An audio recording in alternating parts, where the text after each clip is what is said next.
Welcome everybody to 3 in the Key. I'm Chris, and today I'm going to talk about Game 1 of the NBA Finals where the Phoenix Suns beat the Milwaukee Bucks 118-105 and take a 1-0 lead in the series. Jumping straight into things, Chris Paul was sensational last night. He finished with 32 points, 4 rebounds, and 9 assists. CP3 also went 12 for 19 from the floor and shot 4 for 7 from 3, and was also perfect from the free throw line. Even with torn ligaments in his hand, it doesn't seem to stop Chris Paul from just flat out taking over games. Another player who played out of his mind last night was Deandre Ayton. He ended up with 22 points and 19 rebounds. He is a weapon.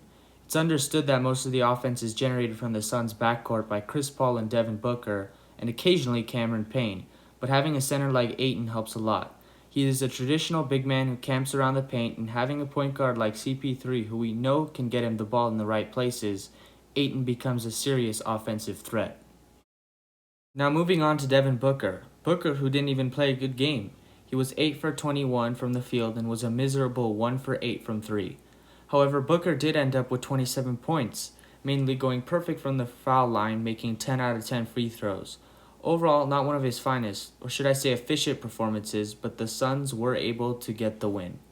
Now, something that I'm sure shocked us was the surprise of Giannis playing in Game 1. And to my surprise, he seemed healthy. He did not play a great game, but it was definitely a good performance. He ended the game with 20 points, 17 rebounds, and 4 assists. I don't know if he was 100% healthy, only Giannis does, but my guess is that he wasn't. That aside, he needs to make his free throws. He was 7 for 12 from the free throw line, and yes, that Phoenix crowd doesn't help, but someone who is a 2-time MVP and a perennial All-Star should certainly be able to make a free throw. And what did Jrue Holiday do all game? Besides go 4 for 14 from the floor and 0 for 4 from 3, he only scored 10 points. Yes, he did have 7 rebounds and 9 assists, but also if he wasn't helping the Bucks score points, what was he doing on defense? As the primary defender of Chris Paul and someone who made first team all defense, you can't let Chris Paul, who is by no means a scorer, put up 32 on you. Lastly, Mike Budenholzer, are you going to make any adjustments in the game at all? Aside from moving Giannis to the 5 to create more spacing for the Bucks on offense, I really didn't see that much change in the Bucks offense or defense for that matter that would help the Bucks play better on either side of the floor. I told you all a couple days ago the coaching battle would be an underrated aspect in this series, and so far Monty Williams is ahead in that category.